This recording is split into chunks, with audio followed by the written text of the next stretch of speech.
안녕하세요. DJ 선아입니다. 오늘의 사연 시작해 보겠습니다. 안녕하세요. 혹시 이 말 들어보신 적 있나요? 고난은 인내의 어머니이다. 저는 살면서 눈물이 날 때마다 이 격언을 떠올리면서 스스로를 다독였습니다. 비록 지금은 고통스럽더라도 언젠가 다 약이 될 거라고 생각한 거예요. 사실 저는 너무 어린 나이에 가족이라는 울타리가 산산조각 나는 경험을 했어요. 하지만 다시 행복해질 날을 기다리며 꿋꿋하게 버텨냈습니다. 덕분에 저는 오늘 행복하게 웃으면서 사연을 쓰고 있네요. 지금부터 제가 다시 일어서기까지의 여정을 들려드릴게요. 모두 경청해 주세요. 저는 30대 중반으로 엄마에 대한 애정이 각별한 여자입니다. 당연히 자식이라면 누구나 부모에 대한 애정이 충만하겠지만 저는 남다를 수밖에 없다고 생각해요. 아마 사연을 들어주시는 여러분들도 우리 엄마가 어떻게 살아왔는지 알게 되시면 여러 감정이 떠오르실 거예요. 왜냐하면 엄마는 혼자서 절 책임지기 위해 아등바등 노력하셨거든요. 물론 처음부터 우리 둘이 살았던 건 아니었습니다. 원래 아빠도 딸 바보라 해도 좋을 정도로 절 사랑해 주셨으니까요. 만약 제가 아플 때면 밤새 곁을 지키며 체온계를 들여다보셨고요. 텔레비전을 보다가 제가 스쳐 지나가듯이 좋다고 언급했던 연예인 콘서트 티켓을 어렵게 구해주시기도 했어요. 그리고 제가 산책하는 도중에 다리 아프다고 엄살 피우면 언제나 등을 내어주셨죠. 우리 수인이를 위해서라면 아빠가 못할 게 뭐가 있겠어? 다른 거 다 필요 없고 건강하게 자라면 충분하다. 그냥 아빠가 다 해줄 테니까 우리 공주님은 아빠 옆에서 환하게 웃어주기만 하면 돼. 시간이 많이 지났다는 이유로 과거를 미화하는 게 아니라 진짜 아빠는 가정적인 분이셨습니다. 맹세코 저뿐만 아니라 엄마도 아껴주셨어요. 언제나 퇴근하실 때면 엄마를 위해 꽃다발을 사오셨고요. 절대로 혼자 모든 집안일을 감당하게 놔두지 않겠다며 피곤한 몸을 이끌고도 설거지를 자처하셨습니다. 엄마 역시 이런 배우자는 어디 가서 만나지 못할 거라며 기뻐하셨죠. 하지만 아빠는 어느샌가부터 여성 편력이 심해졌습니다. 아빠, 어디 가세요? 또 친구 만나러 나가시는 거예요? 어떻게 그렇게 친구가 많으신 건지 궁금해요. 우리 학교 통틀어도 아빠처럼 인기 많은 사람은 또 없을 것 같아요. 몸이 10개라도 모자라 보여요. 우리 딸이 아빠를 너무 좋게 평가해 주는 것 같은데? 하도 여기저기 부르는 곳이 많아서 바쁘기는 해. 그래도 아빠는 언제나 우리 딸밖에 없다는 거 잊지 마라. 금방 돌아올 테니까 조금만 기다려. 어릴 때는 뭘 잘 몰랐기 때문에 그저 아빠가 발이 넓고 친화력이 좋다고만 생각했던 것 같아요.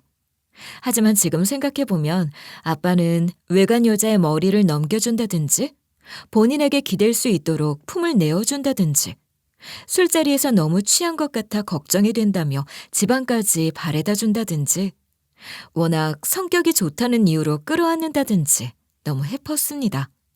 당연히 엄마도 이 문제로 골머리를 앓기 시작하셨죠. 그 여자들은 제정신이 맞기는 해? 어떻게 애 딸린 유부남한테 달라붙으려고 하는 거야? 아무리 이해해보려고 노력해도 상식적이지가 않아. 당신도 나중에 일 크게 만들지 말고 지금부터 선 똑바로 그어. 설마 당신 나한테 집착하는 거야? 이런 식으로 나오면 매력 없는 거 알지? 괜히 숨통 조이면 오히려 밖으로 나가고 싶어지는 거 몰라? 그냥 서로 신뢰하면 아무런 문제 없잖아. 난 당신 믿고 있으니까 당신도 마음 고쳐먹어. 그걸 지금 해명이라고 하는 거야? 완전히 내 탓을 하고 있는 거잖아. 여태까지 당신이 날 불안하게 만들었다는 반성은 안 해? 그동안 어떻게 나밖에 모르는 남자인 척 속인 건지 모르겠네. 자연스럽게 엄마와 아빠는 몇 번씩이나 부딪혔습니다. 그나마 아빠가 여자들과의 만남을 일회성으로 즐기기만 할 뿐 진지하게 연인으로 두고 있지는 않아서 엄마가 인내하셨던 것 같아요. 하지만 아빠는 이런 엄마의 태도가 본인을 이해해주는 거라 여기셨나 봐요. 글쎄, 상간녀 하나랑 지속적으로 만남을 이어가신 거죠. 만약 들키지 않았다면 저랑 엄마 둘 다 눈치채지 못하고 있었기 때문에 그대로 넘어갔을지도 몰라요. 하지만 상간녀가 우리 집으로 노골적으로 찾아오는 바람에 다 까발려지고 말았습니다. 심지어 상간녀는 제 마음을 사로잡기 위해 군것질거리를 사다 주더라고요. 이거 맛있지? 일부러 내가 다 한 번씩 먹어보고 특별히 엄선해서 골라온 거야. 앞으로도 네가 원하면 내가 사다 줄 수 있어. 이렇게 네 입맛 다 챙겨주고 더 젊고 예쁜 새엄마가 필요하지 않아? 아빠한테 한번 말해봐. 누구신데 귀찮게 하세요? 어디가 더 젊고 예쁘다는 건지 모르겠는데요? 혹시 거울도 안 보고 사시는 거예요? 완전 마귀 할멈같이 생겨서 꿈에 나올까봐 무서워요. 이런 거 다 필요 없으니까 괜히 찾아오지 마세요. 뭐? 너 지금 말 다 했어? 분명 나중에 후회하게 될 거야. 네 아빠는 지금 나한테 푹 빠졌단 말이야. 그나마 내가 너 좀 예쁘게 봐주려고 했는데 이 정도로 예의 없는 꼬맹이인 줄은 몰랐네. 두고 보자. 당연히 저는 무조건 엄마 편이었기 때문에 상간녀에게 적대감을 강하게 드러냈습니다. 그리고 엄마 역시 이런 여자를 집 근처에 접근하게 만든 아빠 때문에 분노하셨어요. 누가 들으면 내가 일부러 수인이한테 다가가라고 시킨 줄 알겠네. 나도 이 얘기 듣고 깜짝 놀랐어. 괜히 이성 잃고 억지 부리지 마. 그냥 잠깐 사랑에 빠졌던 것뿐인데 약점이라도 잡은 줄 알아? 난 떳떳하다고. 진짜 끝까지 정 떨어지게 만드네. 굳이 당신이 시킨 게 아니더라도 평소에 만만해 보이도록 굴었으니까 집까지 찾아왔겠지. 얼마나 되먹지 않은 여자를 만났으면 어린애한테 다가와? 원래 끼리끼리 어울린다는 말 알지? 당신도 똑같이 천박한 거야. 결국 엄마는 더 이상 참지 못하고 이혼을 결심하셨습니다. 그나마 집은 우리 모녀가 살 수 있게 돼서 얼마나 다행이었는지 몰라요.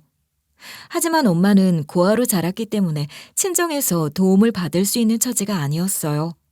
어쩔 수 없이 절 혼자 키우기 위해 정말 많이 고생하셨죠. 아침마다 이른 시간부터 동네 밥집에서 식판 설거지 아르바이트를 뛰셨고요. 낮에는 마트 계산대에서 다리가 퉁퉁 붓도록 서서 일하셨습니다. 단순히 계산만 해주면 되는데 뭐가 힘드냐고 하실 수도 있어요. 하지만 엄마는 진상까지 모조리 대응해야 해서 심적으로도 고되셨을 거예요. 그리고 저녁에는 옷가게 진열대에서 제품을 걸며 까다로운 사장님의 눈치를 봐야 했죠. 게다가 밤에는 전화 한 통에 소정의 수당을 받는 텔레마케팅 일까지 하면서 몸이 10개라도 모자란 일상을 보내셨습니다. 당연히 저는 이런 엄마에게 투정 한번 부리지 않고 말씀 잘 듣기 위해 노력했어요. 엄마, 많이 힘드신 거 알아요. 당장 내일이라도 어른이 돼서 같이 고생하고 싶어요. 도대체 어떻게 해야 제가 엄마 짐을 나눠 가질 수 있을지 모르겠어요. 이렇게 안마라도 해드려서 엄마의 피로가 싹 날아갈 수 있다면 좋겠다는 마음뿐이에요. 솔직히 엄마를 가만히 지켜보고 있으면 저절로 눈물이 나오더라고요. 아직 어렸던 제 눈에도 엄마가 얼마나 고생하시는지 다 느껴졌으니까요. 그런데 엄마는 제가 울먹일 때마다 의연한 모습으로 다정하게 안아주셨어요. 오히려 제가 있어 힘을 낼 수 있으니 미안해하지 말라는 거였죠. 그렇게 우리 모녀는 형편이 넉넉하지는 않았지만 서로가 있어서 버틸 수 있었고 나름대로 행복한 일상을 살았습니다. 비록 남부럽지 않은 부자는 아니었지만 이렇게라도 엄마랑 화목하게 살 수 있다면 인생이 만족스러울 것 같더라고요. 그러던 어느 날 제가 갑작스럽게 소아암 투병을 하게 됐어요. 안 그래도 넉넉하지 않은 형편에서 투병까지 하게 됐으니 얼마나 청천벽력 같았겠나요? 심지어 병원에서도 절 포기하는 게 좋겠다는 말이 떨어질 정도로 쉽지 않은 상황이었습니다. 당연히 엄마 입장에서도 하늘이 무너지는 것 같은 기분이었을 거예요. 하지만 엄마는 제 앞에서만큼은 꿋꿋하고 씩씩하시더라고요. 우리 딸, 괜히 걱정할 필요 없는 거 알지? 어차피 엄마는 우리 딸 옆에 있을 거니까 다 이겨낼 수 있을 거야. 그동안 우리 아무리 힘든 일이 있어도 서로 의지하면서 잘 버텨내왔잖아. 조금만 더 힘내서 무사히 일어나자. 덕분에 저는 처지를 비관하지 않고 웃을 수 있었던 것 같습니다. 하지만 엄마도 이 당시에 젊은 나이였던 데다가 의지할 수 있는 곳이 없었기 때문에 마음고생 많으셨을 거예요. 사실 제가 자다가 문득 깨면 언제나 엄마가 눈물을 훔치고 계셨거든요. 이때 처음으로 자식이 저지를 수 있는 최고의 불효는 아픈 거라고 느꼈던 것 같아요. 결국 엄마는 고민 끝에 자존심을 접고 아빠에게 도움을 요청했습니다. 일단 저를 살려야 하니까 다른 건 다 고려하지 않으셨던 거예요. 그런데 아빠는 제가 본인의 핏줄임에도 불구하고 예상과 다른 태도를 보였어요. 분명 아빠 잘못으로 이혼한 거면서 엄마에게 앙심 품고 있었나 봐요. 그새 상간녀랑 재혼까지 한 주제에 엄마한테 양육을 포기하라고 하셨거든요. 당신이 양육을 포기하지 않는다면 나도 병원비를 도와줄 수 없어. 내가 키워야 딸로서 손을 내밀어 줄 수 있는 거지. 기껏 낫게 해줬더니 당신이 데리고 가버리면 난 그냥 병원비만 갈취당하는 거잖아. 지금 당신 설마 계산기 두드리는 거야? 다른 애 낫게 해달라는 것도 아니고 당신 딸 낫게 해달라는 거잖아. 아무리 재혼했어도 수인이가 당신 딸이라는 게 사라져? 어떻게 그렇게 냉정하게 말해? 당신이야말로 진짜 수인이를 낫게 해주고 싶으면 깔끔하게 양육 포기해. 괜히 나만 나쁜 놈 만들지 말고. 어차피 병원비도 못 구하는 엄마 옆에서 사느니 내가 키우는 게 낫잖아. 억지 좀 그만 부려. 결국 엄마는 절 살려야 했기 때문에 선택권이 없는 거나 다름없었습니다. 그리고 저는 기적적으로 완치할 수 있었어요. 하지만 엄마와 생리별하고 아빠와 새엄마 품에서 자라게 됐죠. 그렇다고 엄마가 절 일부러 버린 게 아니라는 건 너무나 잘 알고 있었습니다. 그저 상황이 너무 야속해서 벌어진 비극이라고 생각했던 것 같아요. 그런데 애써 저를 엄마한테서 빼앗아 온 거라면 아빠와 새엄마도 정성스럽게 키워줘야 하는 거 아닌가요? 도대체 절 왜 데리고 온 건가 싶을 정도로 의문스러운 나날이 계속되었습니다. 특히 제가 배신감을 느낄 수밖에 없었던 건 아빠였어요. 애초에 새엄마는 제가 친딸이 아니니 이런 식으로 나올 거라 예상하고 있었으니까요. 하지만 아빠는 그저 엄마를 괴롭게 만들기 위해 절 데려온 것처럼 굴었습니다. 아예 새엄마한테 절 맡겨버리고 방치했거든요. 원래 아빠는 조부모님이 운영하는 식당에서 같이 일하고 있었기 때문에 저는 새엄마와 보내는 시간이 현저히 길 수밖에 없었어요. 그런데 새엄마는 과거 상간녀로서 절 찾아왔을 당시에 제가 거칠게 반응했던 걸로 앙금이 남아있더라고요. 이제 너 어떡하냐? 완전히 네 세상은 다 끝나버렸는데. 그러게 내가 그때 너한테 손 내밀어줬을 때 눈치껏 받아들였어야지. 이제 와서 후회해봤자 소용없어. 원래 인생은 다 자업자득이거든. 이럴 거면 절 데려오자는 아빠의 제안에 거절했어야 하지 않나 싶을 정도로 새엄마는 쌀쌀맞게 구박했습니다. 일부러 제가 목말라하고 있을 때면 바로 눈앞에서 물을 다 설거지통에 부어버렸고요. 조금이라도 늦잠을 자면 제대로 가정교육을 받지 못해 그렇다며 흉봤어요. 그리고 제 외모에 대해서도 신랄하게 지적했습니다. 나중에 제대로 시집이나 가겠냐는 식으로 깔깔거리더라고요. 그리고 조부모님까지 다 같이 가족 사진을 찍으러 갈 때도 방에서 못 나오게 했어요. 대신 아빠와 조부모님에게는 제가 아프다고 거짓말하더군요.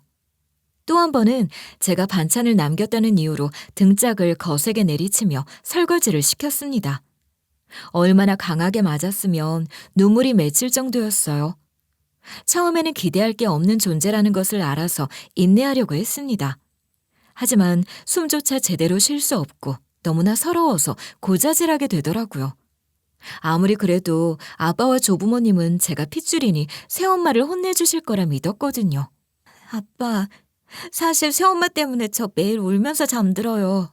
걸핏하면 아무것도 아닌 일로 구박하시니까 집안에 가만히 앉아있는 것도 무섭단 말이에요.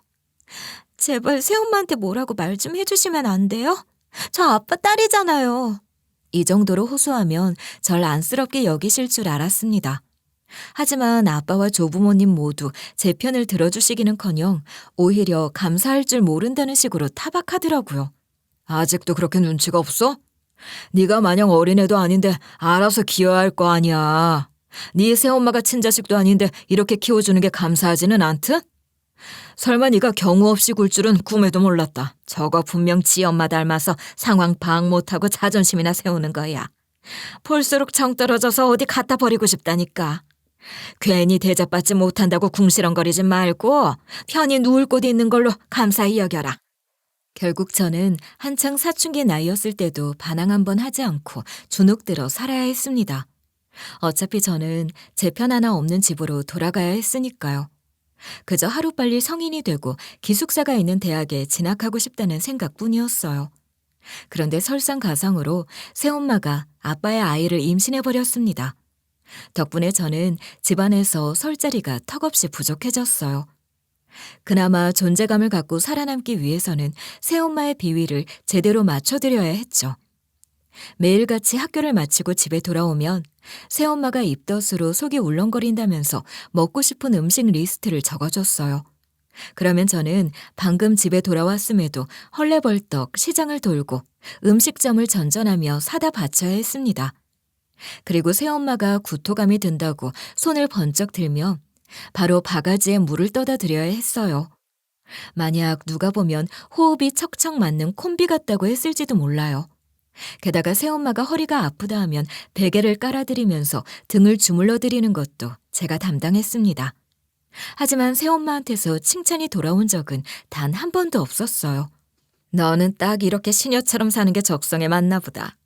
나중에 우리 아이 태어나면 그때도 빠릿빠릿하게 움직여야 돼. 그래야 네가 이 집에 머물 명분이라도 생기지 않겠어? 괜히 고깝게 듣지 말고 감사히 가슴에 새겨. 솔직히 사연을 들으시는 여러분들도 치가 떨리지 않나요? 그리고 새엄마가 저한테 얼마나 못되게 굴었냐면 길거리에서 마주쳐 새엄마를 부른 적이 있었습니다. 그런데 왜 본인을 엄마라고 부르냐면서 사람 잘못 봤다고 무안을 주더라고요. 그러다가 언제는 또 제가 아는 척을 늦게 하면 예의 없다면서 호통을 쳤어요. 그래서 제가 이번에는 혼나기 싫어 또 인사하면 사람 잘못 봤다며 쌀쌀맞게 자리를 떠났죠.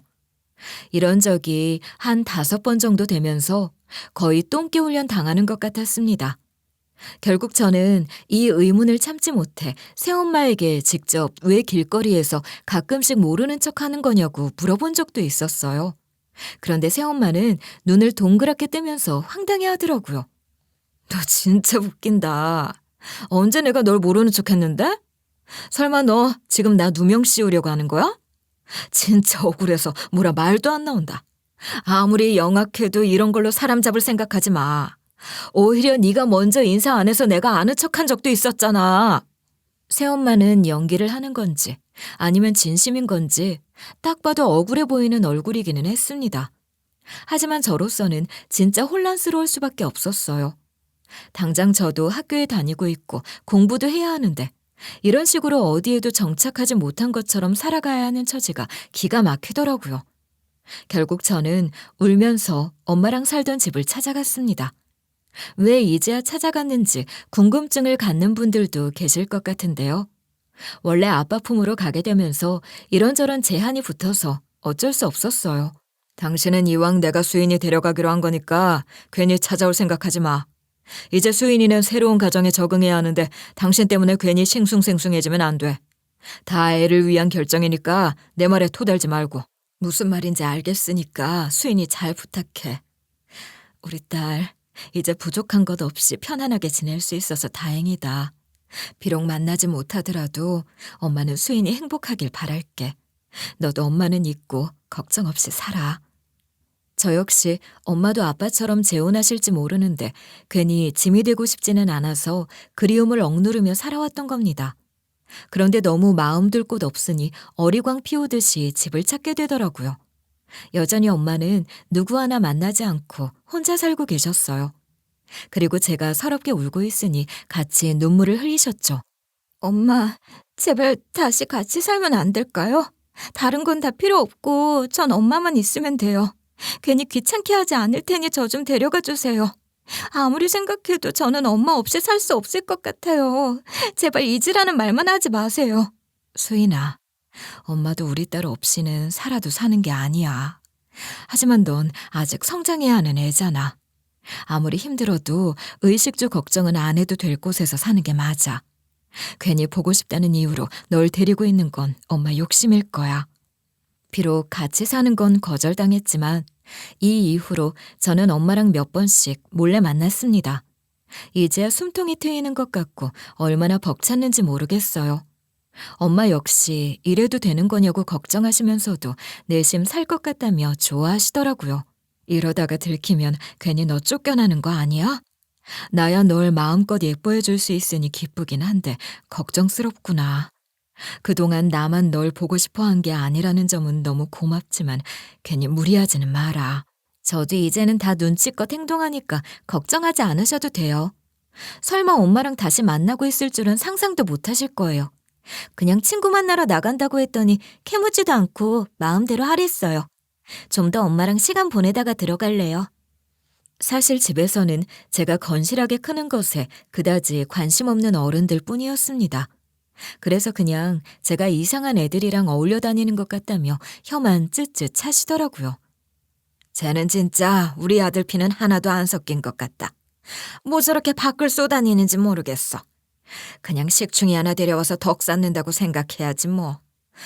나중에 뭐가 되려고 하는지 감도 안 잡히는구나.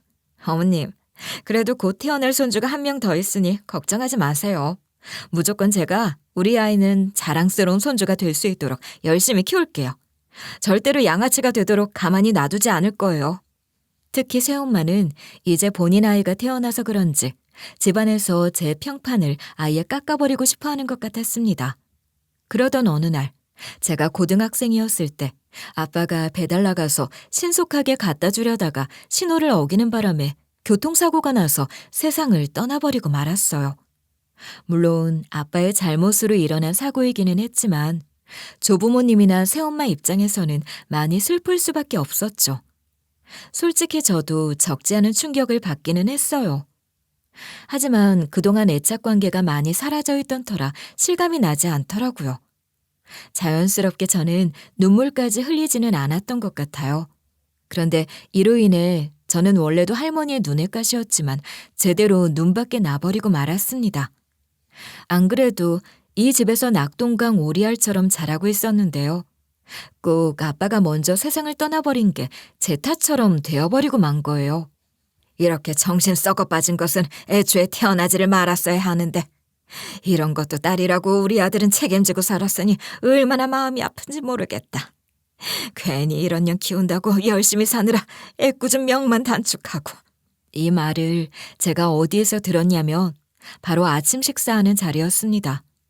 거의 매일같이 체해서 살이 빠질 정도였어요. 당연히 학교에서도 친구들이 무슨 일이 있는 거냐고 물을 정도였죠. 그동안 성인이 될 날만 기다리면서 버텼는데 상처받을 만한 언행이 화살처럼 쏟아지는 상황에서 어떻게 타격 없이 살 수 있겠어요? 게다가 새엄마와 조부모님이 바로 앞에서 이복 동생한테는 잘해주고 있었습니다. 아이고 예쁜 내 새끼. 가만히 눈만 마주쳐도 힘이 저절로 솟는 것 같다. 우리 아들이 나보다 먼저 떠나버려서 불효자인 줄 알았더니 이래 귀여운 공주를 남겨둔 거구나. 다른 게 아니고 네가 복덩이야. 어머님이 많이 기력을 되찾으신 것 같아서 다행이에요. 저도 이제는 그이 때문에 너무 슬퍼하지 말고 하늘에서 마음 놓고 지켜볼 수 있도록 아이한테 최선을 다하려 해요. 나중에 만났을 때 웃으면서 인사해야 하잖아요. 그래, 네 말이 현명하다. 우리 아들을 위해서라도 주저앉아 있으면 안 되는 거지. 내가 힘이 닿을 때까지는 뼈 빠지는 한이 있더라도 우리 귀염둥이 손녀를 위해 일할 거야. 아주 그냥 사달라는 건 다 사줄 거라고. 당연히 저와 이복 동생의 처지는 적나라하게 비교될 수밖에 없었습니다. 결국 저는 서러움을 참지 못하고 엄마를 찾아갔어요. 그리고 눈물을 흘리면서 제가 얼마나 마음고생하고 찬밥 대우를 받는지 전부 실토했죠. 원래 저는 엄마가 걱정하는 게 싫어서 제가 눈칫밥 얻어먹고 있다는 상황은 숨기고 그저 엄마를 그리워하느라 힘들다는 말만 전했거든요. 하지만 이제는 화병이 날 것 같아서 못 참겠더라고요. 이게 다 내가 부족해서 그래. 조금만 내가 능력이 있었더라면 네가 이렇게 힘들어하지는 않아도 될 텐데. 다 엄마 죄로 네가 고생하는구나. 정말 미안하다. 어떻게든 내가 너 혼자 고생하지 않도록 힘써볼게. 결국 엄마는 진심으로 마음 아파하시면서 능력 없는 본인을 탓하셨는데요. 고민 끝에 조부모님을 찾아가 같이 살게 해달라고 빌었습니다. 그냥 드리는 말 아니에요. 진심으로 시키는 거 다 할 자신 있어요. 그러니 제발 수인이랑 같이 머물 수 있게 해주세요. 다른 건 바라지도 않고 그냥 수인이 옆에서 숨만 쉴게요. 제발 부탁드려요. 그렇게 조부모님은 엄마랑 저랑 같이 머물 수 있게 해준다는 핑계로 식당에서 부려먹었습니다. 돈 한 푼 주지 않고 고된 노동을 종용하신 거예요. 괜히 제가 조금만 더 참으면 될 걸. 버티지 못하는 바람에 엄마를 가시밭길로 보낸 것 같아서 얼마나 후회했는지 모르겠어요.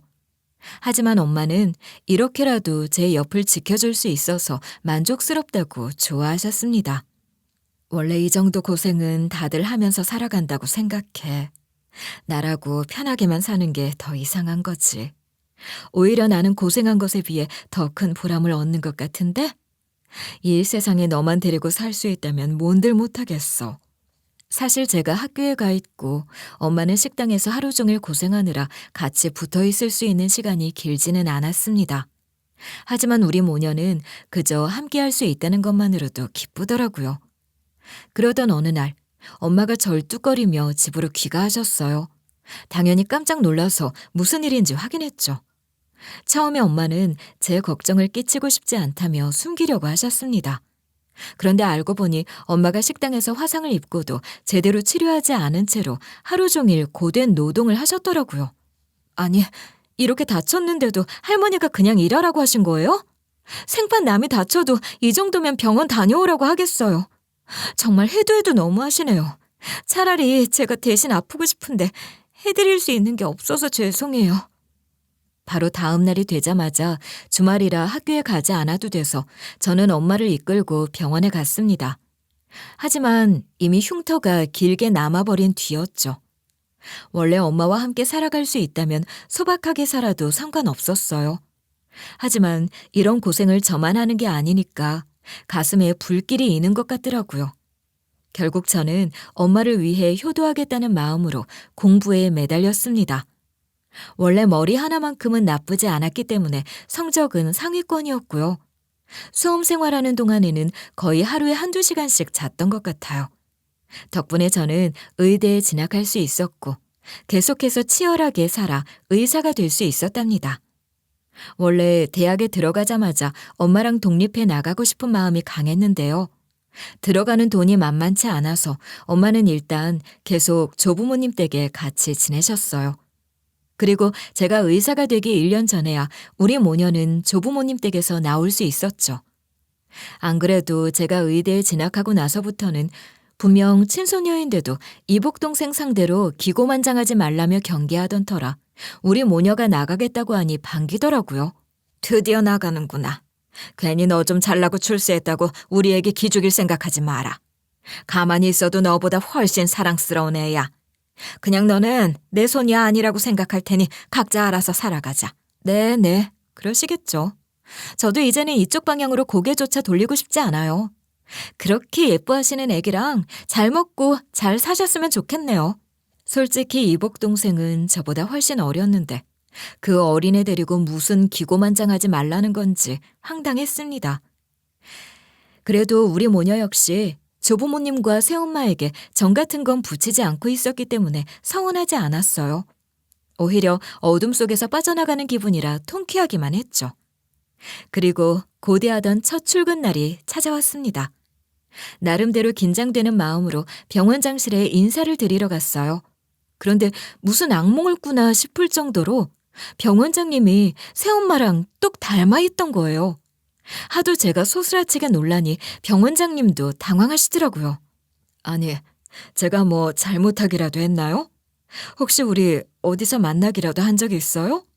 어디 가서 이렇게까지 제 얼굴 보고 깜짝 놀라는 사람을 본 적 없어서 당황스럽네요. 혹시 어디 안 좋은 건 아니죠? 얼굴이 완전히 새하얗게 질렸는데. 당연히 병원장님 입장에서는 제가 왜 이렇게 과한 반응을 보이는지 궁금하셨을 겁니다. 그래서 저는 조심스럽게 신기할 정도로 새엄마와 닮았다고 말씀드렸어요. 그랬더니 병원장님의 얼굴이 눈에 띄게 굳어지더라고요. 이대로 첫 출근 날부터 밉상이 된 걸까봐 두려웠죠. 그리고 병원장님은 사진 혹시 볼 수 없겠냐며 제 어깨를 잡으시더군요. 그래서 저는 톡 프로필 사진을 보여드렸습니다. 그런데 병원장님의 반응이 딱 봐도 심상치 않았어요. 사실 저야말로 새엄마한테 인생을 걸고 억하심정 있는 여자잖아요. 그런데 눈앞에 병원장님도 저 못지않게 이를 갈고 있는 느낌이었습니다.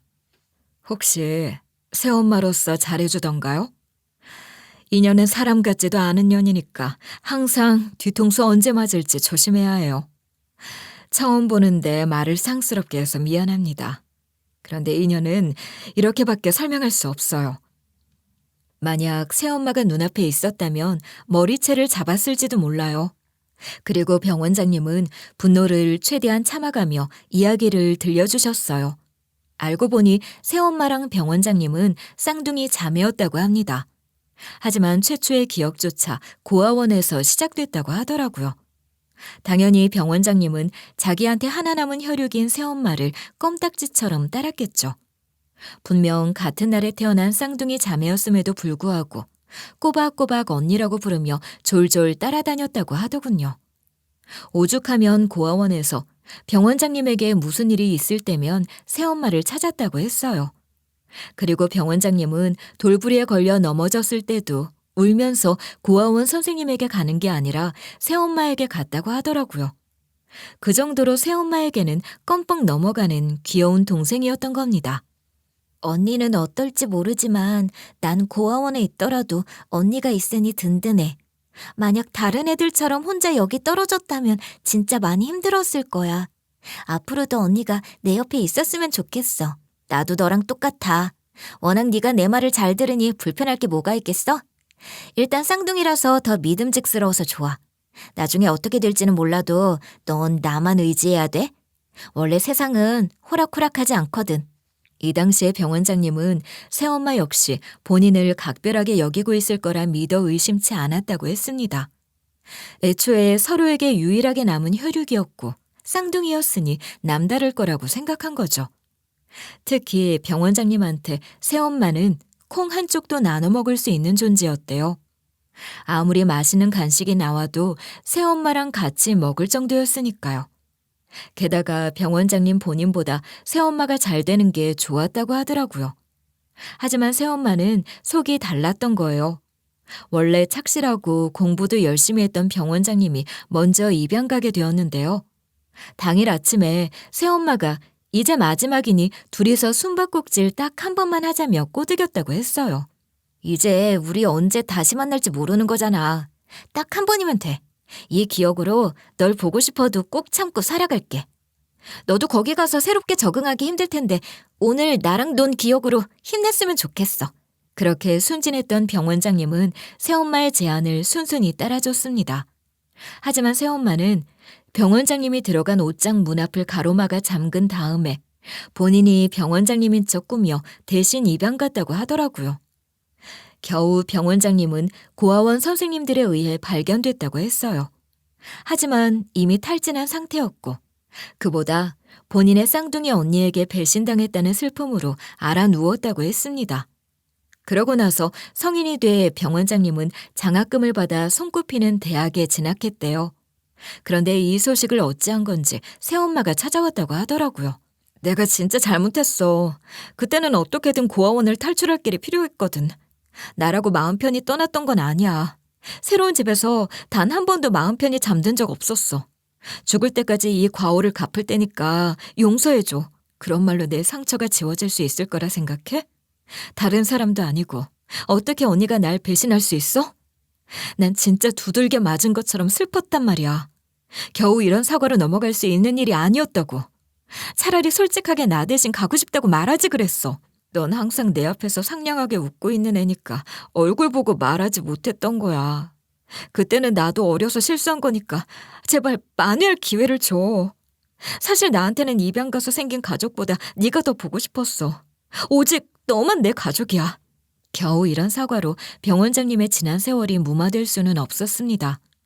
하지만 새엄마가 병원장님만 본인에게 남은 유일한 가족이라고 호소하니 딱 한 번만 용서해줄 마음이 생겼다고 하시더라고요. 그렇게 병원장님과 같이 살면서 새엄마는 사탕 발린 말을 늘어놓기 시작했어요. 역시 나보다는 네가 똑순이야. 아무리 노력해도 난 공부 쪽으로는 머리가 안 돌아가던데? 앞으로 너만 믿고 살아야겠어. 그 열악한 고아원에서 어떻게 장학금까지 받아 대학에 가냐고. 거의 개천에서 용난 거지. 원래 이렇게 말만 화려하게 하는 사람일수록 조심해야 하는 거 아시죠? 하지만 병원장님은 설마 하나뿐인 가족한테 다시 한번 뒤통수 맞을 거라 예상하지 못하셨대요. 결국 보기 좋게 넘어가 방심하고 만 거죠. 이 당시에 병원장님은 같은 학교에 다니는 남학생과 첫사랑으로서 연애 중이었는데요. 새엄마가 자기가 보는 눈이 있다면서 어떤 남자인지 알아봐 주겠다고 소개해달라며 졸랐대요. 너는 공부만 해서 순진하잖아. 어떻게 네 언니로서 내가 가만히 두고 볼 수 있겠어? 난 워낙 남자 많이 만나봐서 딱 보면 알아. 널 얼마나 소중하게 생각하는지 시험해봐야 돼. 당장 자리 만들어. 결국 병원장님은 수줍어하면서도 조심스럽게 자리를 만들었는데요. 글쎄 새엄마가 명문대 다니는 남자라는 점이 마음에 들었는지 낼름 꼬셔버렸다고 하더라고요. 그리고 병원장님이 다음 학기 등록금으로 내기 위해 모아두었던 돈까지 훔쳐가 버렸다고 했어요. 심지어 병원장님 몰래 보증금까지 받아갔다고 하니 사람을 탈탈 털리게 만든 거죠. 그것도 본인의 쌍둥이 동생에게 이런 짓을 저질렀다니 정말 파렴치하지 않나요? 어쩔 수 없이 병원장님은 학교로 돌아가지도 못했고요. 크게 상심해서 인생이 피폐해지고 말았습니다. 이 당시에는 당장 죽어도 억울하지 않을 정도로 삶의 의욕이 없었다고 하더라고요. 그런데 막상 뛰어내리기로 결심하고 다리 위에 올라서니 분통이 터졌다고 해요. 어떻게 다른 사람도 아니고 나한테 이래? 도대체 어디까지 밑바닥인 건데? 왜 내가 죽어? 여태까지 열심히 산 죄밖에 없는데 왜 내가 이래야 하냐고. 무조건 살아남을 거야. 두고 봐. 아무리 짓밟아도 난 떳떳하게 살아갈 거라고. 딱 한 번뿐인 소중한 인생인데 여태까지 새엄마 때문에 제대로 누리지도 못한 거잖아요. 그래서 병원장님은 마음을 독하게 먹고 새엄마가 다시는 찾아오지 못하도록 절에 들어가 공부했다고 했습니다. 고사성어 중에 와신상담이라는 말 아시죠? 꼭 그 말처럼 병원장님은 목표로 한 만큼 공부하지 못하면 잠도 자지 않고 끼니도 넘겼다고 했어요. 결국 병원장님은 악착같이 노력한 끝에 의대에 진학했고 지금의 위치에 올라올 수 있었던 겁니다. 그런데 이 사연을 듣다 보니 불현듯 어릴 적 생각이 나더라고요. 예전에 새엄마를 길거리에서 만나면 절 모른 척 할 때도 있고 아는 척 할 때도 있었다고 했잖아요. 혹시나 싶어서 병원장님에게 새엄마 주변을 배회하신 적 있냐고 여쭤봤어요. 그런데 병원장님도 깜짝 놀라면서 맞다고 하시더라고요. 도대체 이 쓰레기가 어떻게 사나 싶어서 몰래 보고 간 적이 한 대여섯 번 있었어요. 아무리 생각해도 괴가천선할 인물은 아닌 것 같아서 찾아봤던 거예요. 혹시나 저랑 똑같은 얼굴로 헛짓거리하고 다닐까봐 걱정됐거든요. 그때마다 저랑 병원장님이 마주쳤던 거라고 퍼즐 조각이 맞춰지더라고요. 구면 아닌 구면이었던 셈이고 어찌 이런 우연이 있을 수 있는 건지 소름이 돋을 정도였습니다. 그래서 저 역시 새엄마로 인해 어떻게 인생이 꼬여 고통받았는지 다 밝혔어요. 그러자 병원장님은 뒷목을 잡으며 분노하시더라고요. 아니, 그때도 남의 집 가장 빼앗아 결혼한 거였다고요? 애 가졌길래 이제 좀 정신 차리나 싶어서 눈 감아줬더니 그래놓고 평생 사죄하며 살아도 모자랄 판에 애꿎은 남의 자식까지 피눈물 나게 했다는 거잖아요. 절대로 가만히 놔두면 안 되겠네요. 그렇게 병원장님은 주먹을 부들부들 떨면서 새엄마뿐만 아니라 조부모님까지 같이 처단해 주시기로 약속했습니다. 그동안 꿈에서만 바라던 일이 눈앞에 다가온 거예요.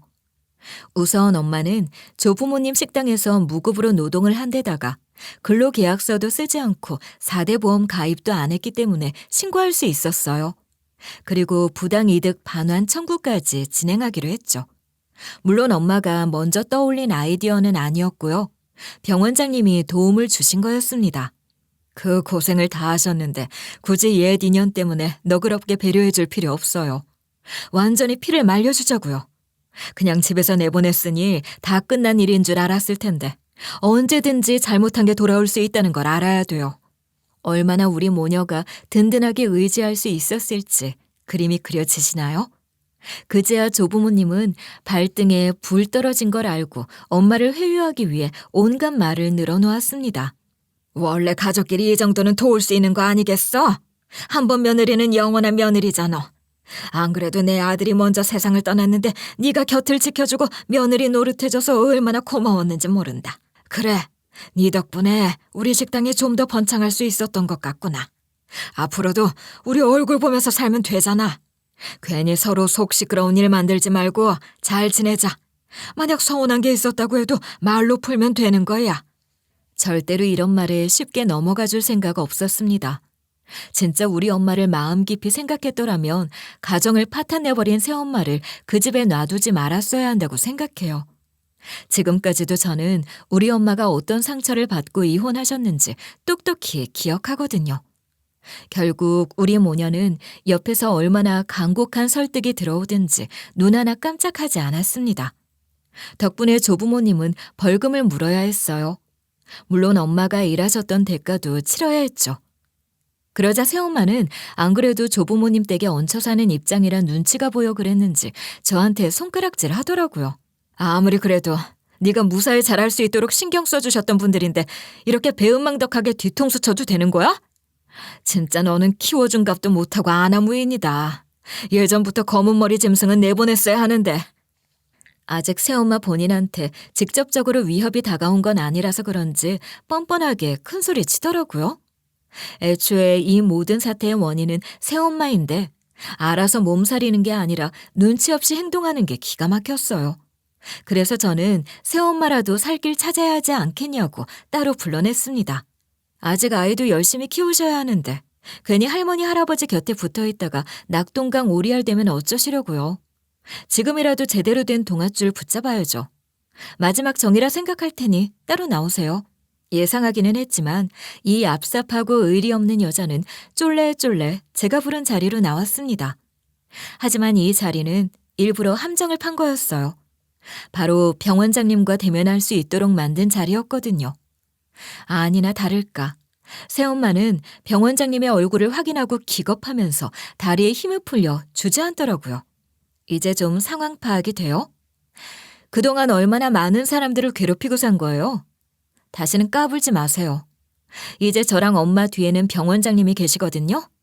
그동안 아줌마가 뭔 짓 하며 살아왔는지도 다 알아요. 제가 웃음기 하나 없이 경고하니 새엄마는 흐느꼈습니다. 아무래도 본인 동생이 이렇게까지 성공했을 줄은 꿈에도 몰랐나 봐요. 연신 싹싹 빌면서도 핏줄 하나 엮여있는 걸로 회유하려는 듯이 병 원장님에게 구걸하더라고요.